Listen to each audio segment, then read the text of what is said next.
va. Bonjour à tous, mon nom est Youn Chéné. Entre deux activités au Normand Jog et à Codeur en Seine, je vais vous partager mes 2 dernières années d'expérience en tant que manager-développeur. Par cela, j'entends pas un chef de projet, pas les méchants, pas beaux chefs de projet qui veulent des dates, des livrables à telle heure. Un manager, on voit un profil qu'on voit moins en SS2I pour ceux qui ont fait des SS2I, qui s'occupe sur le long terme des performances de son équipe, qui, comme le disait Laurent derrière, mettre un contexte pour avoir une culture de programmeur à l'intérieur. On se focalise sur les personnes sur le long terme. Bien sûr, on a, par rapport à mes supérieurs, des choses à remettre, des choses comme ça. Pour tout ce qui est livrable de développement, c'est une autre approche. Et ça peut être la même personne, mais c'est dans tous les cas de rôles différents. La chose, c'est que la première année, j'ai dû faire à peu près toutes les bêtises possibles en termes de management. Parce que ce que je voulais au départ, c'était hacker le système. Quand j'ai vu le CTO, je lui ai dit, moi je préfère gérer l'équipe plutôt que d'avoir un nul à la place. Mais la première année, c'était plus dur que prévu. Hacker le système, alors qu'on n'a aucun support RH dans les formations, dans les écoles, dans les facs, il n'y a rien. J'ai fait du commande contour, c'est-à-dire tu fais ci, tu fais ça, tu es derrière la personne, tu avances.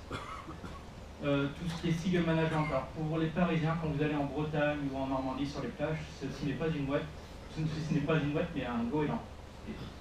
C'est comme si vous confondiez Java et JavaScript. Comme mes top managers. L'autre réflexe d'un ancien développeur, c'est d'être hyper protecteur, de parer tous les coups. Cette partie-là, c'est fatigant, on ne peut pas tenir. Il faut pouvoir faire sentir aussi les peines qu'il y a en production, en termes d'organisation et tout ça. Et enfin, des fois, on peut être trop brutal. On le verra. Il y a des choses sur les profils de communication, des profils de personnes qui souhaitent hacker le système, maîtriser le domaine. Et à vouloir faire ça, on peut être aussi trop brutal.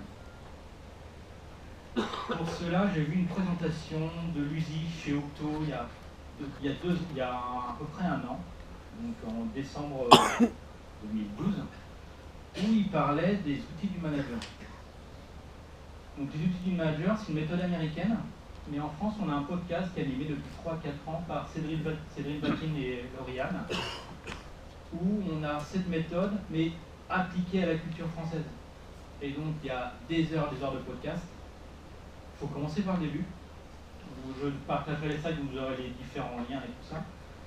Mais au final, c'est que du gros bon sens, comme vous voyez dans beaucoup de présentations. Mais le plus dur, c'est de le faire, c'est de l'appliquer. Cette méthode repose sur 3-4 fondamentaux.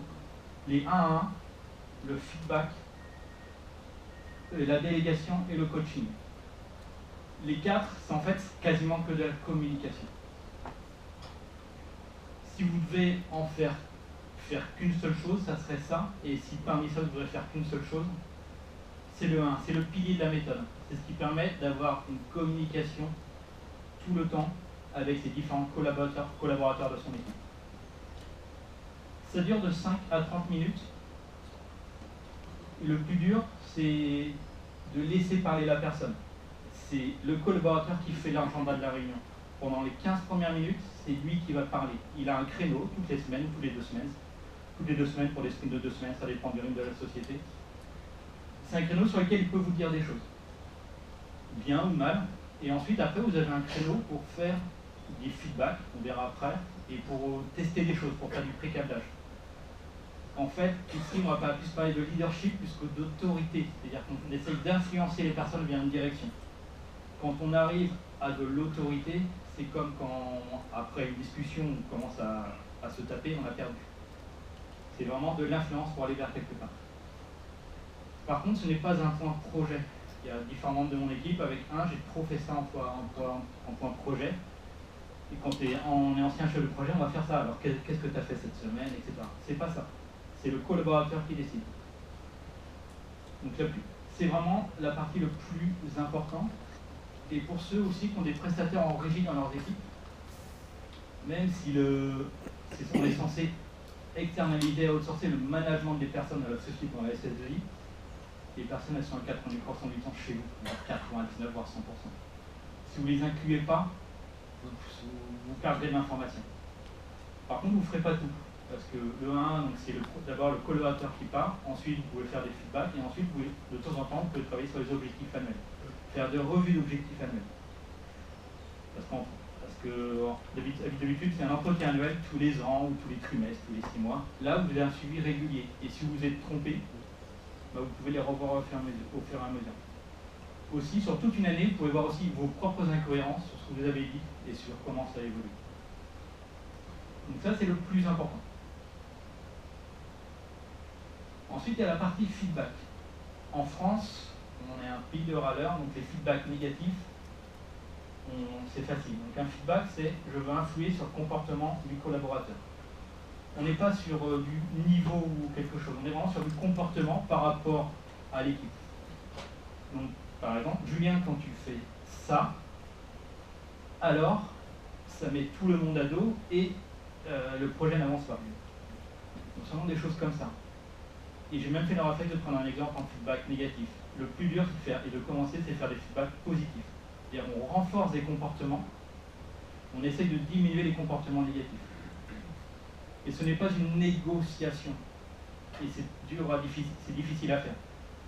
En gros, si on fait un feedback, la personne peut être d'accord ou pas, et vous lui avez fait le feedback. Vous avez peut-être un des deux a raison. S'il insiste, ok, tu as raison, après on verra dans 3 mois, 6 mois, si c'est toujours le même retour. Si une communication, c'est un retour. Après, il y a la partie délégation. Alors, délégation, c'est pas j'envoie un mail, est-ce que tu peux faire ça, ou appeler au téléphone, etc. C'est partager la responsabilité à une personne en lui demandant si elle veut pouvoir faire ça. C'est accepter qu'elle va aller moins vite que vous, qu'elle fera moins bien que vous, et qu'elle se trompera. Et au fur et à mesure, elle va apprendre. C'est aussi une forme d'apprentissage. Et c'est aussi comme ça que fonctionnent les entreprises un peu hiérarchisées, c'est-à-dire qu'on donne un maximum du travail. Quand ça déborde, on délègue. Quand ça déborde, on délègue. À la fin, on arrive tous en bas. Et ce qui est enlevé, c'est ce qui n'était pas utile à l'entreprise. À la fin. Enfin, il y a la partie coaching. Vous verrez, je ne vais pas m'étaler dessus parce qu'il y a différentes étapes. Mais en gros, c'est faire former quelqu'un sur quelque chose. C'est pas vous qui le formez. C'est pas forcément sur une compétence que vous avez. C'est former quelqu'un au test de performance, par exemple. Vous n'êtes pas forcément fait en test de performance, mais vous assurez dans le temps qu'il doit se former là-dessus et suivre son évolution dans le temps. Est-ce que la personne va y arriver? Et donc c'est vraiment suivre dans le temps, sur 6 mois, 1 an, 2 ans. Donc si on répète les fondamentaux, c'est 1 à 1, feedback, délégation, coaching, et il faut le faire dans cet ordre-là. Si vous voulez faire du coaching alors que vous n'avez pas de relation régulière, ça va être difficile. Moi, je suis entre le feedback et la délégation. Mes feedbacks ne sont pas encore très bons. Je fais des débuts de délégation, le suivi n'est pas encore très bon. Et puis du travail dans le temps après 1 an. Ensuite, ce que là j'ai mis, c'est très général, ça s'applique à toute équipe de développement ou pas. D'ailleurs, les 2 animateurs du podcast, ils sont plus dans la logistique que dans le développement. Par contre, il y a un autre point qu'ils abordent, qui est la partie communication. Notre problématique en informatique, c'est pas forcément le code ou la capacité de code, c'est la capacité à transmettre les idées aux autres, à collaborer ensemble. Pour cela, il parle du modèle liste. Ce sont des profils de communication. C'est une version simplifiée. Si vous allez sur Wikipédia, c'est très compliqué. Là, vous avez une version simplifiée pour que ce soit compréhensible. Un profil de communication, c'est à un moment de votre vie, dans un contexte donné. Au travail, le soir avec votre femme ou pendant les vacances, vous n'avez pas forcément le même profil. Ça peut évoluer dans le temps, etc. Il n'y en a aucun qui est bon, aucun qui est mauvais. Les personnes qui sont sur le haut, c'est les personnes qui veulent contrôler leur environnement. C'est-à-dire qu'ils ne veulent pas subir, c'est eux qui maîtrisent l'environnement. Les personnes qui sont vers le bas, c'est qu'ils acceptent l'environnement et ils vont faire avec, ils vont respecter les règles de cet environnement. Sur la partie droite, on a les personnes orientées tâches, c'est-à-dire qu'on va respecter le process, des choses comme ça. Sur la partie gauche, on a les personnes orientées vers les personnes. Si je le fais dans l'ordre, le dominant, c'est la personne qui va atteindre son but, qui casse des choses, qui fasse pleurer des personnes, c'est pas grave, il va y aller. Donc c'est des caricatures, c'est juste un profil qu'on a en dominance par rapport aux autres. La partie influence, elle plus fait tout ce qui est les commerciales souvent comme ça. Ils savent vendre des idées, ils ont toujours les nouvelles fringues, les derniers gadgets. Ils veulent que ce soit cool. Les stables, ce qui compte, c'est l'équipe. On se sacrifie pour l'équipe, on sert des gâteaux, amener des croissants, etc. Et quand il y aura une idée, bah, ils vont préférer l'idée qui va convenir, qui va faire un consensus dans l'équipe. Les consciencieux, c'est, on va, grosso modo, pour prendre la caricature des comptables, ce qui compte, c'est les tâches, les process, la précision, etc. Moi, je suis là-haut en dominant, c'est-à-dire que je veux influer dessus, je veux pousser les choses. L'ensemble de mon équipe était en stable, quasiment. Et ce qu'il faut savoir, c'est que les diagonales opposées ne s'aiment pas.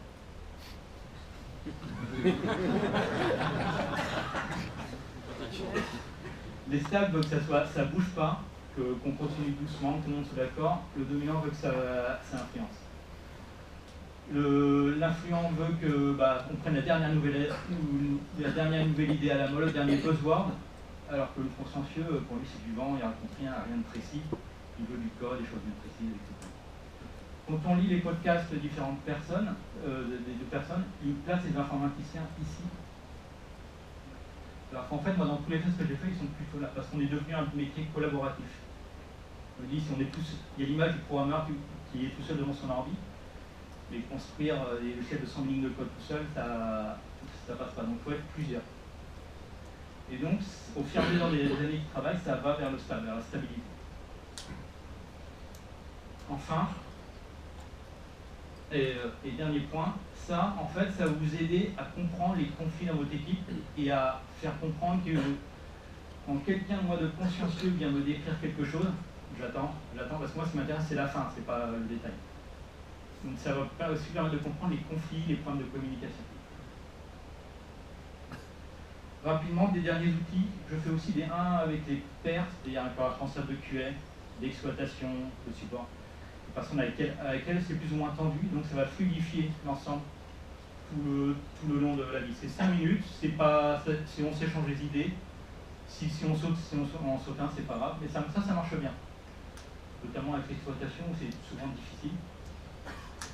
Ensuite, il y a plein de techniques de réunion d'équipe pour que ce soit court, efficace, que les gens ne s'ennuient pas, etc. Et pareil pour les techniques de brainstorming. Enfin, un bonus, c'est que l'année dernière, j'étais tellement englué dans les réunions, etc. J'ai quasiment pas codé, à part les petites conneries en JavaScript. Coder au moins 30% de votre temps. J'ai des collègues d'école, eux, ils sont dans des grosses industries manufacturières, véhicules. Ils ne peuvent pas faire de l'emboutissage avec les machines, ils n'ont pas ça à disposition. Là, on peut faire les pratiques et on va mieux comprendre. Et surtout, on va complémentariser ce que vous faites par une activité un peu plus créative. Parce que faire des réunions, régler des choses, d'un moment, ça peut être assez épuisant. Là, vous pouvez faire des choses. Moi, j'ai beaucoup codé pour faire des dashboards simplifiés pour gagner du temps. Ça. Et il me reste 2 minutes pour les questions. Sans oublier Codeur en scène, le 27 novembre 2013, c'est la conférence où il y a le meilleur buffet de France. Question.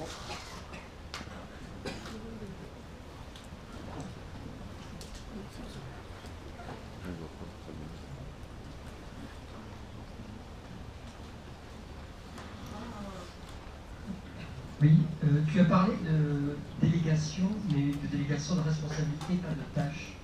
Pourquoi? Une tâche, c'est ce que vous faites au jour le jour. Une responsabilité, c'est vraiment tu t'occupes de tel secteur, de telle partie. Une tâche, c'est le travail du jour le jour. Si vraiment il va être responsable de la partie performance, je ne sais pas comment. Dans ce sens-là, parce que normalement on ne délègue pas la responsabilité. Le chef de projet est responsable de la tâche. Si jamais il délègue, c'est la tâche et l'activité de cette tâche-là. C'est pas sa responsabilité. C'est pour ça que j'ai utilisé le mot de partager. Partager la tâche. Partager la responsabilité. Je pense qu'on dit la même chose. On ne peut pas donner toute la responsabilité, c'est pas vrai. C'est vous qui l'avez vis-à-vis de votre top management. Par contre, vous partagez la responsabilité. Il ne faut pas que la personne, au premier accueil, il vous la rende tout de suite. Il faut qu'elle aille dans le dur pour apprendre. Après, c'est une interprétation. Moi, je crois qu'il y a beaucoup de questions. Pour la question. Donc, après, on peut discuter. Merci.